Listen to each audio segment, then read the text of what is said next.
I have been playing Age of Empires Mobile for just over 30 days now, and I've learned a ton about the game. But if you're thinking of picking up this game, there are a few things that you should know before you get started.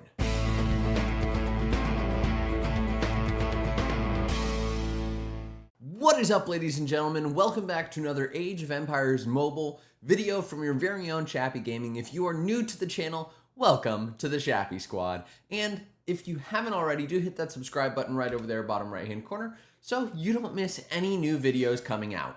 I am a sponsored content creator for Rise of Kingdoms, and I was sponsored for Age of Empires Mobile as well. Today, we're going to be talking about all of the new things that you should expect when you pick up Age of Empires Mobile for the first time. I've been playing this game for about 30 days now, just a little bit longer than that, and I've learned a ton since starting on day one.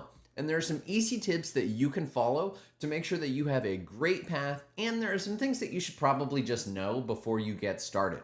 So with that, let's dive into the game so I can actually walk you through some of the things that you're going to want to keep in mind.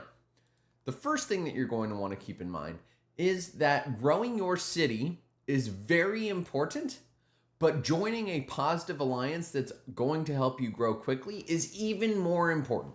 If you're coming from a game like Rise of Kingdoms, you know joining a big alliance is going to be helpful for you early on. But in Age of Empires Mobile, not only do you need to be in a good alliance, because there are a lot of events that come up that really benefit you, whether it's rallying different targets to get coins that you could then use on legendary commanders, whether it's getting resources from the land like over here, whether it's getting the supplies bounty that you can get by defeating specific targets and leveling up your supplies bounty. All of these mean that you really need to get into a good alliance. Now, typically, this means you're probably going to want to start spending early. And if you haven't already, be sure to check out my video on the top right side of your screen where I actually call out all the things that I think you should probably spend on. There are a bunch of things that I think are really necessary, especially in the early game. But to be honest, since playing this game for the last 30 days, I really haven't found myself spending all that much money on it. I'd say I probably spent maybe $100 to $150 on it, which for me is not all that much in this particular game. And the things that I've bought, I think I've gotten great value for. Now, there are some currencies that I've found to be very difficult to come by. And the main currency that I've run into problems with is actually going to be the legendary coins. So that's the universal legendary hero medals. They are very difficult to come by. And the only way that I've found to be able to get them in game so far is actually going to be going through the store for the arena. This is the only place that I've been easily able to get these coins. What this means is as soon as Apex Arena unlocks, you're going to want to be sure that you participate in it because that's going to be the best way for you to get those coins. Now, a couple other things that I think you want to keep in mind. I thought when I started this game, resources would be such a major problem. They really have not been. There are a few main currencies that I've run into issues with, and resources is not one of them. I already mentioned that I was having some issues with the gold coins. But the biggest issue that I've been running into is actually going to be with the skill points. The skill points you use to upgrade your different commander skills.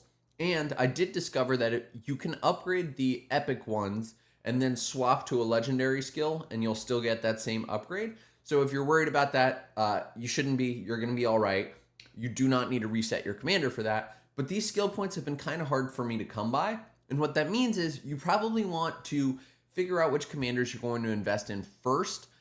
Personally, I'm looking at having like 4 main marches, one of each troop unit type. And I'm focusing on trying to get my commanders to 3 stars before I really go any further beyond that. In this game, you do not need to max your commanders. I know if you're coming from Rise of Kingdoms or any other mobile game, you may be used to maxing your commanders. You do not need to max your commanders.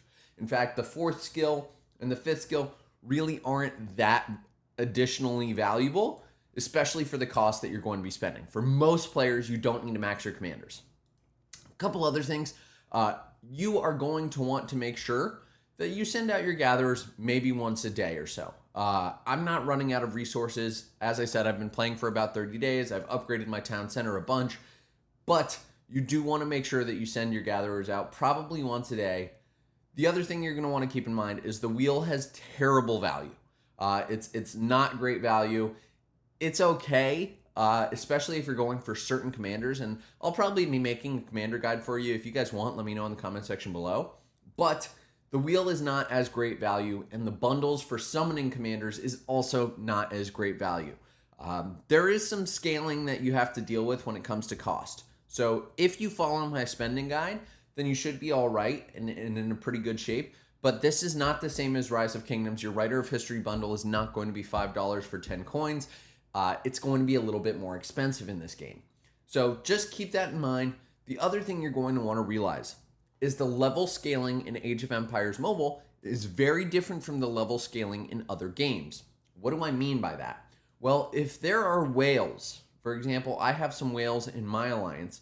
If there are whales, what you're going to need to keep in mind is they will hit T7 troops with a ton of power very, very quickly. So for example, this guy, Razor, has 18 million power. That's unheard of. 18 million power, 35 million power. It doesn't scale the way it does in Rise of Kingdoms, where you really aren't maxed until you're about 50 million power. In this game, you're usually just about maxed around 18 million power. So you see Chisgles here. He has invested very highly in this game, whereas I have been playing for 30 days as a low spender, and I'm at about 3 million power. So set your expectations there when we talk about level scaling and power scaling and things like that, because that will make a difference, especially if you're expecting to grow super quickly. What this also means is field PvP combat is very difficult, because if you do end up against someone who has, T7 units and you're just running T4, which is probably what you're going to be running at about 30 days in. Just to give you an idea, I have one T5 unit unlocked. I'm on my way to my second T5 unit. This is just about the norm for a low spender in this game at this price point. What this means is when you're doing combat, you really have to have whales with you, because it's like fighting with T2 versus T5. It is not fun and it hurts. Now, once you do level up though, the combat is a lot of fun, and as you can see, I could have tons of resources in my pack, but that's just something you're going to want to keep in mind. The other thing that I think makes Age of Empires particularly special is they do have a bunch of different mini games, and you need to participate in them because you get rewards every single day. What do I mean? For Island Tactics, for example, it's super annoying when you start, but you will get these coins that you can then use to buy speed ups, to buy equipment, forging, to buy all different things that you're going to need in game.